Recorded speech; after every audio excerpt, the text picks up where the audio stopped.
Hallelujah, praise the Lord. कैसे हैं आप? आशा करता हूं कि प्रभु में आप आनंदित होंगे। मेरा नाम पास्टर शिमोन पतरस है और आज की सुबह मैं आप सबका स्वागत करता हूं डेली मन्ना में। प्रभु आप सबको आशीष दे। प्रियो, आज की सुबह मैं परमेश्वर का वचन आपके सामने रखना चाहता हूं। मेरे साथ निकालिए भजन संहिता उसके 32 अध्याय और वचन 3 को। यहाँ पर लिखा है, जब मैं चुप रहा तब दिन भर कराहते कराहते मेरी हड्डियाँ पिघल गई। दाऊद एक आत्मिक रहस्य और सच्चाई को बताता है और ये उसने अपने जीवन में अनुभव किया। ये उसने अपने जीवन में जी कर देखा है।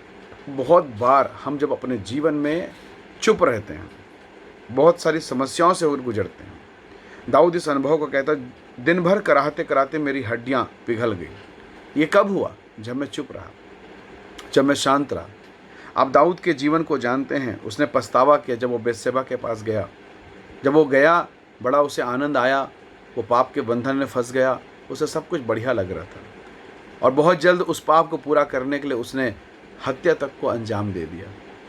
एक ऐसे अपराध को उसने किया जिसके विषय में पहले कभी उसने कोई प्लान नहीं किया था। सडनली हुआ, अचानक हुआ ही। और उसके बाद इस अधर्म को, इस अपराध को कोई नहीं जानता था, केवल दाऊद, केवल दाऊद। लेकिन परमेश्वर इन सब बातों को देख रहा था।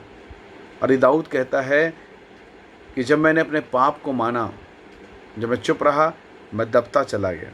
पर जब मैंने अपने पाप को माना और क्षमा मांगा, भजन संहिता 51 अध्याय इसी संदर्भ में लिखा गया है। परमेश्वर का दास राजा दाऊद कहता है, टूटा मन परमेश्वर के लिए योग्य बलिदान है। वो अपने मुंह को खोलता और उसने सब कुछ बोल दिया। उसने सब पापों को मान लिया और पाप मानने के बाद परमेश्वर ने उसे क्षमा भी किया। हालेलुया!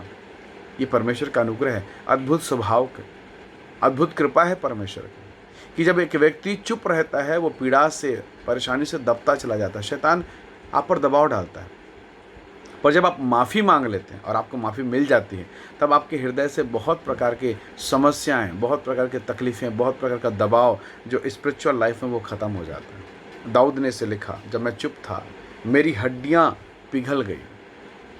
हड्डी का पिघलना बहुत मुश्किल है, बहुत असंभव सी बात है। पर दाऊद यहाँ के अनुभव के इस आत्मिक रहस्य को खोलता है। परमेश्वर के लोगों, आज की सुबह हो सकता है आप पुराने जीवन के किसी पाप को, पुराने समय की किसी बात को लेकर अपने मन में हैं, व्यतीत होंगे, दुखी होंगे। क्यों ना एक नई शुरुआत करें। परमेश्वर से कहें, प्रभु वो पाप जो मैंने जाने और अनजाने में किया, मैं आपको जानता था, चाहे अनजान अवस्था में था, मैंने जो अधर्म किया, जो कई बार आपको बार बार वो चीज़ें काटता है। आज प्रभु से कहें, परमेश्वर मुझे उस पाप से आज़ाद कर, उस दोष भावना से मुझे मुक्त कर। एक नई शुरुआत कीजिए। स्थायी पछतावा, ऐसा नहीं कि आज आपने माफ़ी मांग लिया और कल फिर सुबह वही पाप, कल फिर शाम वही पाप, फिर वही गलती। नहीं, स्थायी पश्चाताप, परमानेंट। एक बार पश्चाताप करें, प्रभु से सच्चा पश्चाताप करें और परमेश्वर से कहें, परमेश्वर आपको सामर्थ देगा और आप उस बंधन से, उस पाप से, उस बुरी अवस्था से, उस दोष की भावना से फिर आप बाहर निकल जाएंगे। आपको एहसास होगा। प्रभु ने, पतरस जब आया, पतरस ने कहा, प्रभु जी मैं अपने भाई को कितने बार माफ़ करूं यदि वो मेरे विरुद्ध में पाप करे, गलती करे? प्रभु ने कहा 7 का 70 गुना।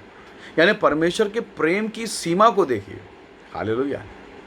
हमारे पास एक ऐसा परमेश्वर है जो असीमित प्यार करता है, बेपनाह मोहब्बत, ऐसा कि उसके मुंह पर थूका गया, उसके शरीर को नोचा गया और इन सब के बावजूद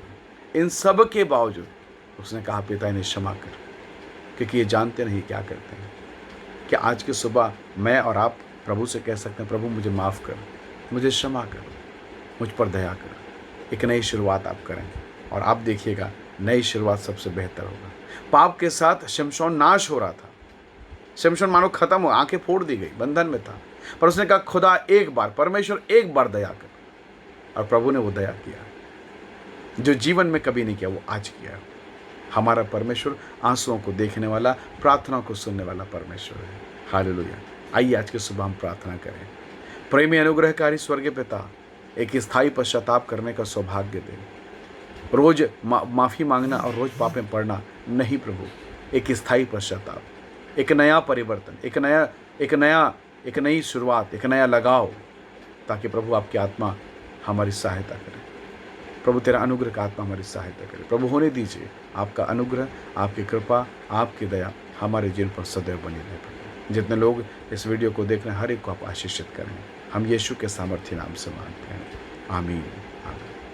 प्रभु आप सबको बहुत आशीष दे। धन्यवाद इस वीडियो को देखने के लिए। दूसरों को भी शेयर करें, आशीष के भागीदार बनें। प्रभु आप सबको बहुत आशीष दें।